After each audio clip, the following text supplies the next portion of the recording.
నమస్కారం ఈ న్యూస్ కి స్వాగతం హెడ్లైన్స్ చూద్దాం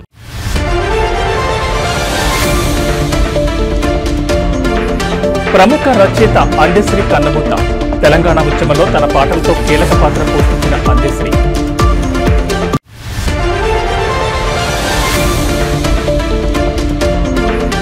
ప్రముఖ కవి రచయిత అందెశ్రీకి పలువురు నివాళులు తెలుగు సాహిత్యానికి తీరని లోటని పేర్కొన్న సీఎం చంద్రబాబు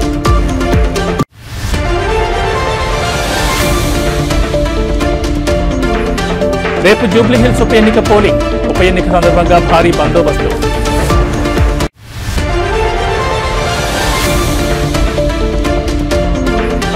డిసెంబర్ 6న డాలస్ లో పర్యటించనున్న మంత్రి నారా లోకేష్ 10,000 మంది ప్రవాసీ తెలుగు వారితో భారీ సభకు ఏర్పాట్లు ఇక డీటెయిల్స్ చూస్తే తెలంగాణ రాష్ట్ర గీతం జయ జయ హే తెలంగాణ రూపశిల్పి ప్రముఖ కవి రచయిత అందెశ్రీ కన్నుమూశారు. గత రాత్రి హైదరాబాద్లోని తన నివాసంలో ఆయన తీవ్ర అస్వస్థతకు గురయ్యారు. దీంతో కుటుంబ సభ్యులు ఆయన్ని వెంటనే గాంధీ ఆసుపత్రికి తరలించారు. అక్కడ చికిత్స పొందుతూ ఆయన తుదిశ్వాస విడిచినట్లు కుటుంబ సభ్యులు తెలిపారు. అందెశ్రీ కలం నుంచి జాలువారిన జయ జయ హే తెలంగాణ గీతాన్ని తెలంగాణ ప్రభుత్వం రాష్ట్ర అధికారిక గీతంగా గుర్తించిన విషయం తెలిసిందే. తన పాటలు రచనలతో ఆయన తెలంగాణ ప్రత్యేక రాష్ట్ర ఉద్యమంలో కీలక పాత్ర పోషించారు. ఉద్యమ సమయంలో ఆయన గీతాలు ప్రజల్లో స్ఫూర్తిని రగిలించాయి. ఎటువంటి పాఠశాల విద్య అభ్యసించకుండా కేవలం తన ప్రతిభతోనే గొప్ప కవిగా అందెశ్రీ పేరు తెచ్చుకున్నారు.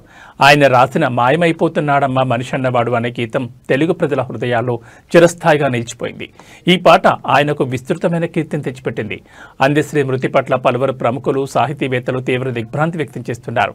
ఆయన మరణం తెలుగు సాహిత్య లోకానికి తీరని లోటని విచారం వ్యక్తం చేస్తున్నారు.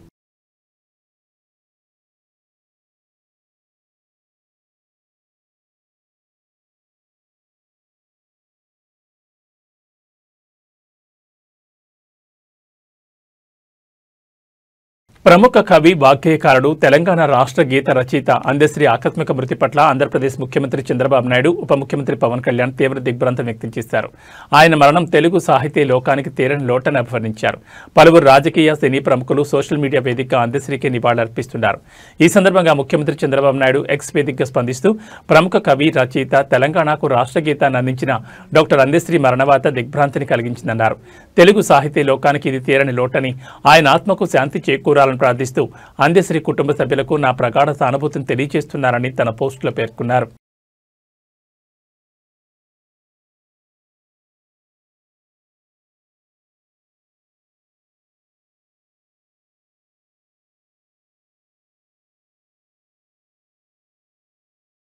జూబ్లీహిల్స్ ఉప ఎన్నికకు ఏర్పాట్లు పూర్తయ్యాయి. రేపు ఉదయం 7 గంటల నుంచి సాయంత్రం 6 గంటల వరకు పోలింగ్ జరగనుంది. జూబ్లీహిల్స్ నియోజకవర్గంలో మొత్తం 4,01,365 మంది ఓటర్లున్నారు. 58 మంది అభ్యర్థులు ఎన్నికల బరిలో ఉన్నారు. ఎన్నికల కోసం 407 పోలింగ్ కేంద్రాలను ఏర్పాటు చేశారు. ఒక్కో పోలింగ్ కేంద్రంలో 4 ఈవీఎంలను ఏర్పాటు చేశారు. కోట్ల విజయభాస్కర్ రెడ్డి స్టేడియం నుంచి పోలింగ్ కేంద్రాలకు ఈవీఎంలను తరలింపు ప్రక్రియ మొదలైంది. సిబ్బందికి ఈవీఎంలు పోలింగ్ సామగ్రిని అధికారులు పంపిణీ చేస్తున్నారు. ఈ రోజు సాయంత్రానికల్లా పోలింగ్ కేంద్రాలకు ఈవీఎంలు తరలించనున్నారు. 3,000 మంది పోలీసు సిబ్బంది 2,000 మంది పోలీసులతో కలిపి మొత్తం 5,000 మంది పోలీసులు జూబ్లీహిల్స్ ఉప ఎన్నికల విధుల్లో ఉన్నారు. మొత్తం 407 పోలింగ్ కేంద్రాల్లో 226 సమస్యాత్మక పోలింగ్ కేంద్రాలుగా గుర్తించారు. ఆయా ప్రాంతాల్లో 144 సెక్షన్ విధించారు. ఈసారి డ్రోన్ల ద్వారా పోలింగ్ కేంద్రాల పర్యవేక్షణ జరగనుంది. 103 పోస్టల్ బ్యాలెట్లు ఓట్లు పోలయ్యాయి. సమస్యాత్మక ప్రాంతాల్లో కేంద్ర బలగాలతో భద్రత కట్టుదిట్టం చేయనున్నారు. 45 ఫ్లయింగ్ స్క్వాడ్ టీంలను ఏర్పాటు చేశారు. ఇప్పటి వరకు 230 మంది రౌడీ షీటర్లను బైండ్ అవుట్ చేశారు. ఎంసీసీ నిబంధనలు అతిక్రమించిన 27 మందిపై పోలీసులు కేసులు నమోదు చేశారు. కాగా జూబ్లీహిల్స్ బీఆర్ఎస్ ఎమ్మెల్యే మాగంటి గోపీనాథ్ మరణంతో ఉప ఎన్నిక అనివార్యమైంది. బీఆర్ఎస్ నుంచి మాగంటి గోపీనాథ్ భార్య మాగంటి సునీత బరిలో ఉండగా కాంగ్రెస్ అభ్యర్థిగా నవీన్ యాదవ్, బీజేపీ అభ్యర్థిగా లంకల్ దీపక్ రెడ్డి పోటీలో ఉన్నారు. 3 ప్రధాన పార్టీల నేతలు విస్తృతంగా ప్రచారం నిర్వహించారు.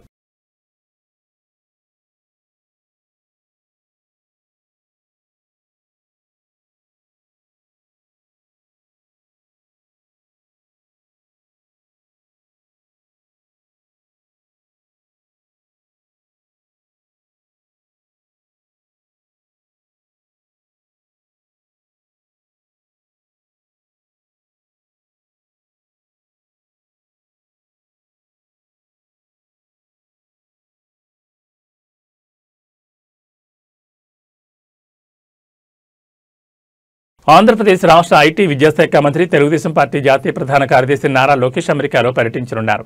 డిసెంబర్ 6వ తేదీన ఆయన డాలస్కు వెళ్లనున్నారు. ఈ సందర్భంగా 10,000 మంది ప్రవాస తెలుగువారితో ఒక భారీ సభ నిర్వహించేందుకు ఎన్ఆర్ఐ టీడీపీ విభాగం సన్నాహాలు చేస్తోంది. ఈ కార్యక్రమ ఏర్పాట్లను పర్యవేక్షించేందుకు డాలస్లోని ఎన్ఆర్ఐ టీడీపీ సభ్యులు నిన్న సమావేశమయ్యారు. 100 మందికి పైగా సభ్యులు హాజరైన ఈ భేటీలో లోకేష్ సభను విజయవంతం చేసేందుకు ఒక స్పష్టమైన కార్యాచరణను రూపొందించారు. సభ నిర్వహణను సజావుగా పూర్తి చేసేందుకు పలు కమిటీలను ఏర్పాటు చేశారు. కార్యక్రమ పర్యవేక్షణ కోసం ఒక స్టీరింగ్ కమిటీని, దానికి అనుబంధంగా భద్రత, భోజనాలు, స్వాగత ఏర్పాట్లు, వేదిక నిర్వహణ వంటి బాధ్యతల కోసం వేర్వేరు కమిటీలను ప్రకటించారు. ఈ కమిటీల్లో పనిచేసేందుకు పలువురు సభ్యులు స్వచ్ఛందంగా ముందుకొచ్చి తమ పేర్లను నమోదు చేసుకున్నారు. సమావేశానికి హాజరు కాలేకపోయిన వారు కూడా కమిటీల్లో చేరవచ్చని నిర్వాహకులు తెలిపారు. ఈ సందర్భంగా స్టీరింగ్ కమిటీ సభ్యుల పేర్లను ప్రకటించారు.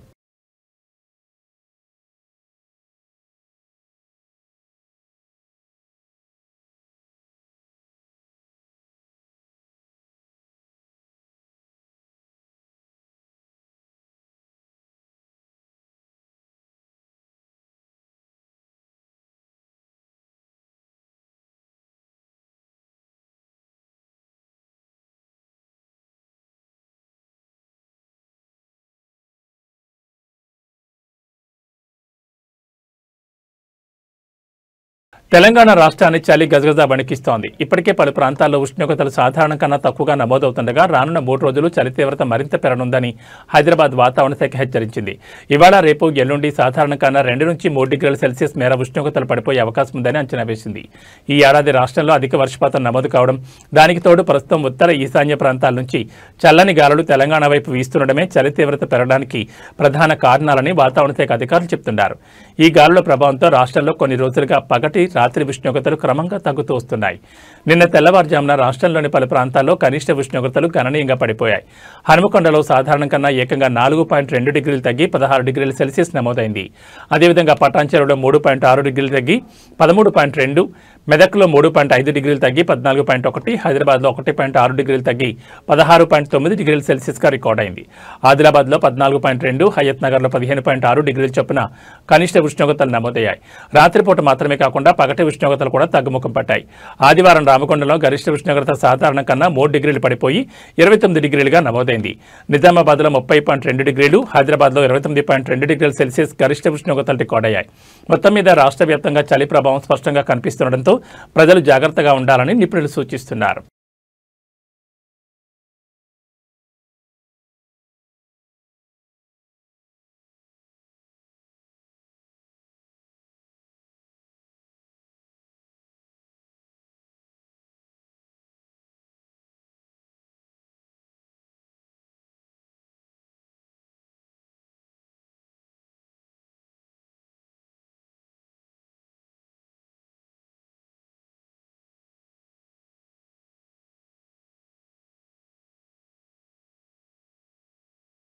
వివేకానంద నగర్ డివిజన్ పరిధిలోని ఏఎస్ రాజు నగర్ కాలనీలో జరిగిన defence civilian officers pensioners welfare association ఆధ్వర్యంలో కార్తీక మాస వనభోజన మహోత్సవం ఘనంగా నిర్వహించారు.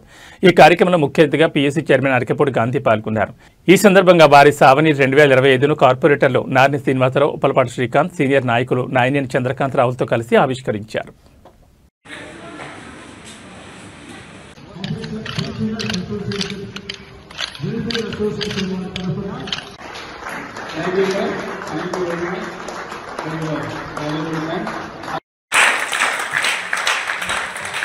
అందరికీ ఒక copy ఇవ్వవలసిందిగా.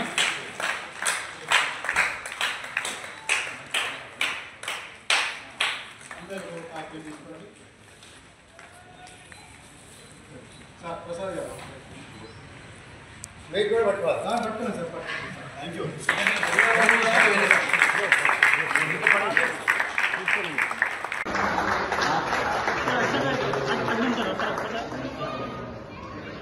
Thank you sir, thank you very much.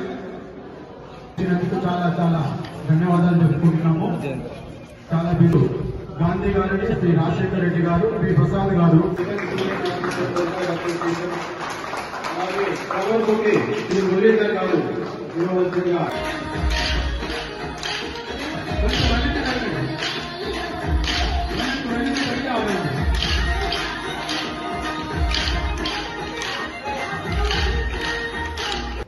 రాష్ట్ర ప్రభుత్వాలు ప్రజల కోరికలు ఏంటి, కోరిక తీర్చుకొని 5 సంవత్సరాలు పబ్బం గడుపుకుందామనే ఆలోచనలో రాష్ట్ర ప్రభుత్వాలు వచ్చినాయి. ప్రభుత్వాలన్నీ కూడా అదే బాటలో కొనసాగుతా ఉన్నాయి. నేనేం సబ్సిడీస్ ఇచ్చా ఆయన కన్నా డబుల్ ఇస్తే మనం అధికారంలోకి వస్తాం. ఆర్థిక పరిస్థితులు, సంక్షేమం, ఆరోగ్యం, విద్య వీటి మీద కాన్సన్ట్రేషన్ కాదు. తాత్కాలిక అవసరాలకే ఇవాళ ప్రజలు టెంప్ట్ అవుతున్నటువంటి పరిస్థితుల్లో మరి సహజంగా తండ్రి అప్పులు చేశారు. బాధ్యత గల కుటుంబ సభ్యుడు ఏం చేశాడు? నాన్నగారు అప్పులు తీర్చాల్సిందే కదా. ఆస్తులు అమ్మైనా కూడా అకౌంట్ లో మీరు ట్యాక్స్ రూపంలో కట్టే డబ్బు ఆటోమేటిక్ గా ముందు అప్పు కట్ అయిపోతుంది, తర్వాత జీతాలతో పాటు పెన్షన్లు. ప్రశాంతత ఎక్కడ? జనజీవనం క్రమశిక్షణతో, ఆరోగ్యకరమైన వాతావరణంతో, మనం నమ్ముకున్నటువంటి భవిష్యత్తులో చక్కటి విద్యాబోధన. మరి ఈ వయసులో సహజంగా చాలా మంది గురూజీలు వస్తా ఉన్నారు. ఏలూరు జిల్లా నూజివీడ్ మండలం సీతారాంపురం గ్రామంలోని శ్రీ గౌరీ సమేత కేదారేశ్వర విజయ గణపతి ఆలయంలో కార్తీక మాస వన అన్న సమారాధన సందర్భంగా విశేషమైన భక్తి శ్రద్ధలతో ప్రత్యేక పూజలు ఘనంగా నిర్వహించారు. ఈ సందర్భంగా శ్రీ విజయ గణపతి స్వామి, శ్రీ గౌరీ సమేత కేదారేశ్వర స్వామి మరియు శ్రీ గౌరీదేవి అమ్మవారికి ప్రత్యేక అభిషేకాలు, అలంకరణలు నిర్వహించారు. భక్తులు పెద్ద సంఖ్యలో ఆలయం తరలివచ్చి స్వామివారిని భక్తి శ్రద్ధలతో దర్శించుకున్నారు. శ్రీరామ ఆంజనేయ భక్త బృందం గురువు ముసునూరు శ్రీనివాసరావు ఆధ్వర్యంలో హనుమాన్ చాలీసా ఆలపించారు. హనుమాన్ చాలీసా అనంతరం కార్తీక మాస వన అన్న సమారాధన అయ్యప్ప బృందం సీతారాంపురం గ్రామం కన్నికంటి ఉమా చౌదరి, కొల్లిపర శ్రీనివాసరావు, దోనవల్లి శ్రీనివాసరావు, పర్వతనేని రత్నాకర్ చౌదరి, జాస్తి రమేష్ బాబు, కన్నికంటి నాగభూషణం, ఆలయ చైర్మన్ మరియు ధర్మకర్త వజ్జా రంగారావు, అనురాధ, అర్చకులు రామేశ్వరపు శివ విశ్వేశ్వర శర్మ, సీతారాంపురం గ్రామ సర్పంచ్ లింగంనేని కిషోర్ మరియు సత్యవాణి పర్యవేక్షించారు.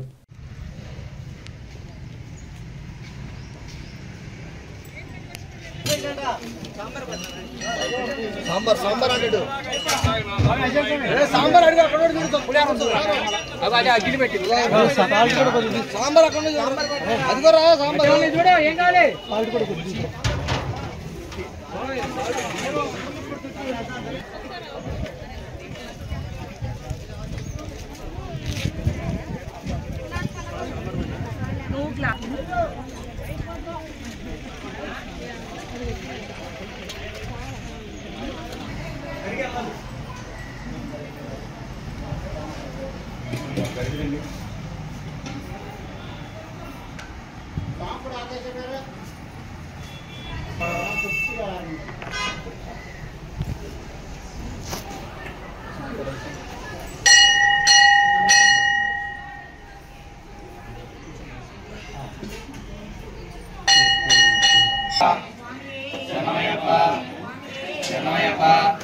ప్రత్యక్షం అయిపోయినట్టుంది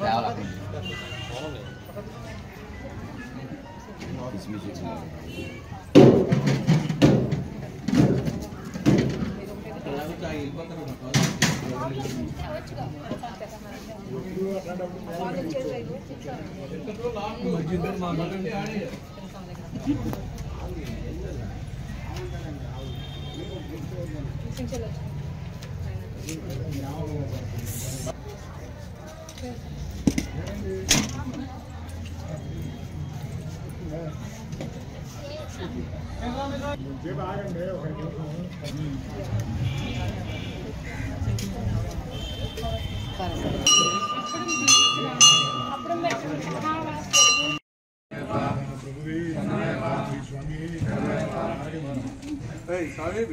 మీరు ఎడు చెబుతారు మాకు చిన్న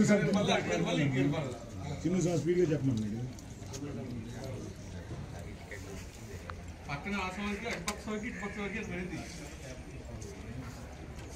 గట్టిగా అరవద్దు అన్నారు నన్ను.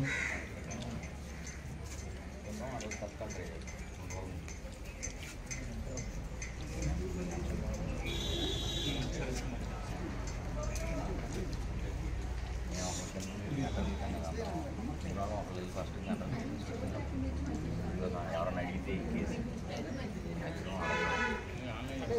చేస్తానంటే గుమ్మడికాయ కోసుకొచ్చేస్తాను. ఆయనకి ఇప్పుడు కాదు, ఎట్టకెళ్ళి కాదు సార్, మేము ఎప్పుడు తాగలేదు. మన రఘుపతి గారికి మొత్తం గుమ్మడి పెట్టారు, బుడి గుమ్మడే 40 సెంట్లో.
విజయనగరం జిల్లా యలకోట మండలం జనసేన పార్టీ ఆధ్వర్యంలో ఆదివారం మండల జనసేన కార్యకర్తల సమావేశం ఉత్సాహంగా జరిగింది. మండల జనసేన పార్టీ అధ్యక్షులు షేక్ ఫిరోజ్ నేతృత్వంలో నిర్వహించిన ఈ కార్యక్రమంలో పెద్ద సంఖ్యలో కార్యకర్తలు పాల్గొన్నారు. సమావేశంలో పార్టీ బలోపేతం, గ్రామస్థాయిలో కార్యకర్తల చైతన్యం, రానున్న రాజకీయ కార్యక్రమాలపై చర్చించారు. నాయకులు పార్టీ భావజాలాన్ని ప్రజలకు చేరవేయడంలో ప్రతి కార్యకర్త కీలక పాత్ర పోషించాలని సూచించారు. సమావేశానికి అనంతరం కార్యకర్తల ఐక్యతను ప్రతిబింబించే విధంగా పిక్నిక్ ను కూడా నిర్వహించారు. ఈ సందర్భంగా పాల్గొన్న కార్యకర్తలు పరస్పరం సౌహార్దంగా ముచ్చటిస్తూ సమయాన్ని ఆనందంగా గడిపారు. మండల కార్యకర్తలకు, నాయకులకు విందు భోజనం కలిసి చేశారు. కార్యక్రమాన్ని విజయవంతం చేసిన అన్ని కార్యకర్తలకు, నాయకులకు షేక్ ఫిరోజ్ అభినందనలు తెలియజేశారు.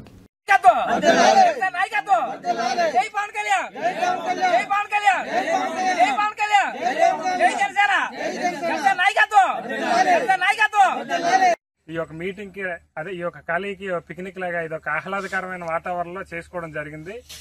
ఈ యొక్క ఏదైతే మీటింగ్ ఉందో ఈ యొక్క ముఖ్య ఉద్దేశం కూడా మెయిన్ ఇక్కడ నుండి రకరకాలుగా మనం విలేజ్ లో పడుతున్న ఇబ్బందులు గాని, ఇంకా ఏదైనా వస్తున్న సమస్యల మీద గాని ఎలా పరిష్కారం చేసుకోవాలి, ఎలా ముందుకెళ్లాలన్న ఆలోచనతో ఈ యొక్క కార్యక్రమం ఏర్పాటు చేయడం జరిగింది. అలాగే ఇక్కడ వచ్చిన ప్రతి ఒక్క జన సైనికుడు కూడా పేరు పేరున నాకు కృతజ్ఞతలు. రంగారెడ్డి జిల్లా చేవెడలో జరిగిన ఘోర రోడ్డు ప్రమాదంలో తాండూరు నియోజకవర్గానికి చెందిన మృతుల కుటుంబాలను వికారాబాద్ ఎంపీ కొండా విశ్వేశ్వరరెడ్డి పరామర్శించారు. ప్రమాదంలో మృతి చెందిన కుటుంబ సభ్యులను ఓదారుస్తూ ఒక్కొక్కరికి 30,000 రూపాయల ఆర్థిక సహాయాన్ని వారి కుటుంబాలకు అందజేశారు. అనంతరం మీడియాతో మాట్లాడుతూ గత ప్రభుత్వం దోచుకోవడం, కాంగ్రెస్ ప్రభుత్వం వద్ద డబ్బులు లేకపోవడం వల్లే జాతీయ రహదారి నిర్మాణం చేపట్టలేదని ఎంపీ ఆరోపించారు. అసంపూర్తిగా ఉన్న రహదారి నిర్మాణానికి కేంద్ర ప్రభుత్వం 60 కోట్ల రూపాయలను త్వరలో విడుదల చేయనున్నట్లు ఎంపీ తెలిపారు. రోడ్డు ప్రమాదంలో మృతి చెందిన కుటుంబాలను అన్ని విధాలుగా ఆదుకుంటారని చేవెళ్ల ఎంపీ కొండా విశ్వేశ్వరరెడ్డి భరోసా కల్పించారు.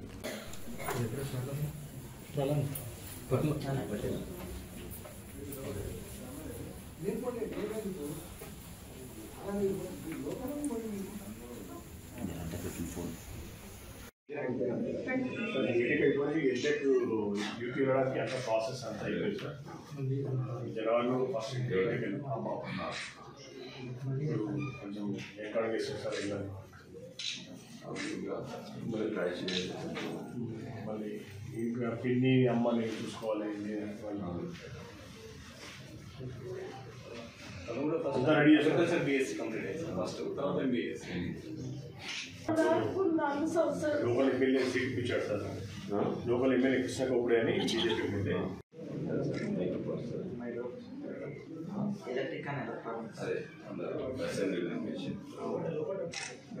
ఆ రిలేటెడ్లో ఏదైనా ఎంప్లాయ్మెంట్ వస్తే కొంచెం మాకు అమ్మాయి ఇప్పుడు ఎంత పరిహారం ఇచ్చినా మా అమ్మాయిని తీసుకురాలేదు సార్. అది రిలేటెడ్గా కొంచెం సార్ బీటెక్ అయిపోయింది. ఎంటెక్ యూపీ వెళ్ళడానికి అంత ప్రాసెస్ అంతా అయిపోయింది సార్. జనవరిలో ఫస్ట్ ఎంటెక్ కొంచెం వెనకాడ చేస్తుంది సార్. మళ్ళీ ఇంకా పిన్ని అమ్మని చూసుకోవాలి.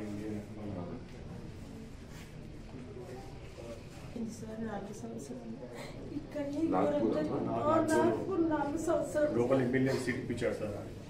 లోకల్ ఎమ్మెల్యే కృష్ణ గౌడే అని బీజేపీ ఎమ్మెల్యే అక్కడ సీట్ ఇప్పించాడు. 3 నెలలు తప్పలేదు.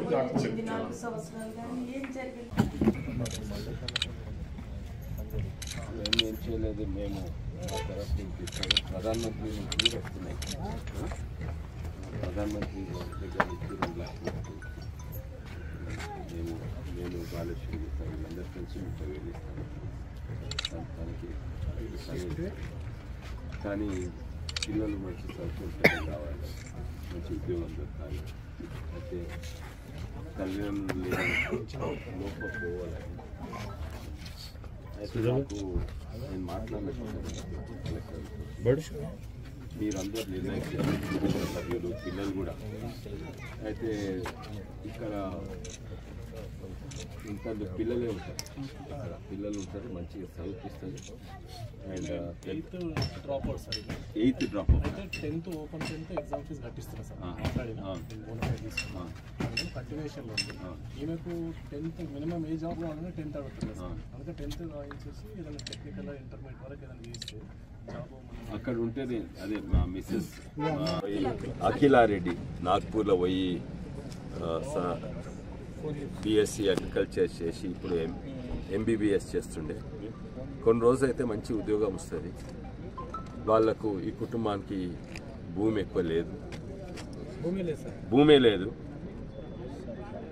ఆధారపడేది పెన్షన్, వాళ్ళ పిన్ని పెన్షన్, చిన్నమ్మ పెన్షన్. అట్లనే ఈ ఇంట్లో కూడా వాళ్ళ అన్న ఉన్నాడు. ఈమె సంపాదించితే వాళ్ళ అన్న ఇంకా పెద్ద చదివి మంచి ఉద్యోగం వస్తుంది. అయితే ఆ ఆశ కూడా పోయింది ఇక్కడ. అయితే ఇక్కడ కూడా మేము ఏమి చేయాలని ఆలోచిస్తున్నాము. అయితే అబ్బాయిని రమ్మన్నాము. వాళ్ళకు మంచి EEE ఇంజనీరింగ్ అయిపోయింది, ఈయనకి బీటెక్ ఇంజనీరింగ్ అయిపోయింది. ఈయనకు కూడా ఉద్యోగం ఇప్పిస్తేందుకు ఇప్పుడు ఇంతో అంతో మా జేబులో నుంచి ఇంతో సాయం చేస్తున్నాం. ప్రధానమంత్రి 2 లక్షలు వస్తున్నాయి, అందరికి కూడా వస్తున్నాయి. ఇది రంగారెడ్డి వికారాబాద్ కలెక్టర్ డేటా తీసుకొని వాళ్ళ బ్యాంక్ అకౌంట్ తీసుకొని, ఇది nodal officer Rangareddy collector Narayana Reddy గారు, వారు కూడా పని అయిపోయింది. ఇప్పుడు ప్రధానమంత్రి ఆఫీస్ పోయింది, అది మేము ఫాలోఅప్ చేస్తున్నాం. వారంలోనూ 10 రోజుల లోపల అది కూడా వస్తుంది. ఇప్పుడైతే ఇచ్చేస్తున్నాం. ఇప్పుడు వేరే కుటుంబాల దగ్గర కూడా పోతున్నాము. కానీ ఈ హైవే అయితే మొదలైంది అండ్ ఇన్నేళ్ళు డీలే అయిన హైవే మొదలైంది.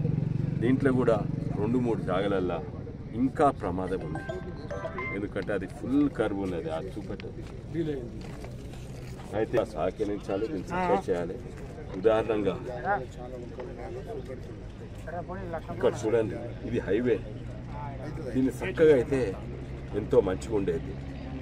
అయితే ఇప్పుడు కూడా హైవే అయినాక కూడా ఇంతకంటే ఎక్కువ, ఇంతకంటే పెద్ద ప్రమాదాలు జరిగే అవకాశం ఉంది. అందుకే ఈ డీలే కాకుండా కొన్ని జాగాలన్నా ఇది చక్కగా చేస్తాం. ఇది వంకర ఉన్న దాన్ని చక్కగా చేసేందుకు నేను నితిన్ గడ్కరీ గారు రాశాను. ఎందుకంటే భూస్వేకానికి ఇట్లనే చేసిండ్రు, ఎట్లా చేస్తా అట్లా చేయవలసి వస్తుంది. వంకర తింకర్ ఉంటే నాకు ఇప్పుడు కూడా నిలబట్టదు. మన అందరి నాయకులు ఏ పార్టీ ఉన్నా కూడా ఈ హైవేను చక్కగా చేస్తానికి ప్రయత్నం చేయాలి. కానీ చక్కగా చేయట్లా డీలే కావచ్చు. డీలే కాకుండా అంటే 2-3 జాగాలు అంతట్లేదు. ఉదాహరణంగా కొన్ని జాగాలలో ఇక్కడ ఇప్పుడు పోయి అక్కడ శివలీల ఇంకా భవానీ వాళ్ళ అనాథులు అయిపోయింది. ఏదో మా తరఫు నుంచి 30,000 ఇస్తున్నాం, కానీ 30,000 ఇచ్చినా, 1,00,000 ఇచ్చినా, 10 లక్షలు ఇచ్చినా ఏమైతుంది. అందుకే వాళ్ళకి ఏం చేయాలని మేము ఆలోచించినాము. వాళ్ళకు ఒక మంచి అనాథాశ్రమం నుంచి చాలా మంచి క్వాలిటీ, అంటే మా ఇంటి దగ్గరనే ఒకటి ఉంటుంది, అక్కడ మంచిగా చదివిస్తారు. దానికి అందరు ఐఏఎస్ ఆఫీసర్లు భార్యలు కూడా సపోర్ట్ ఇస్తారు. దాని తర్వాత పెద్ద అమ్మాయికేమో నర్సింగ్ చేసి ఉద్యోగం ఇప్పిస్తామని గ్యారంటీ ఇస్తాం. అది మా సతీమణితో మాట్లాడడం. ఇద్దరు ఒక్కటే అక్క చెల్లెలు ఒకరు ఉంటే అక్క చెల్లెలు చూసుకోవచ్చు. కానీ మొత్తానికి ఫైనల్ నిర్ణయం ఏమో ఊళ్ళో తీసుకోవాలి. ఎందుకంటే పిల్లలకు ఊరు ఇచ్చి మన హైదరాబాద్ రావాలంటే వాళ్ళకి బాధగానే ఉంటుంది. కానీ మా ప్రకారంగా అదే మంచిగా బాలేశ్వర్ గుప్తా ఇవి బులెటిన్ విశేషాలు. నమస్కారం.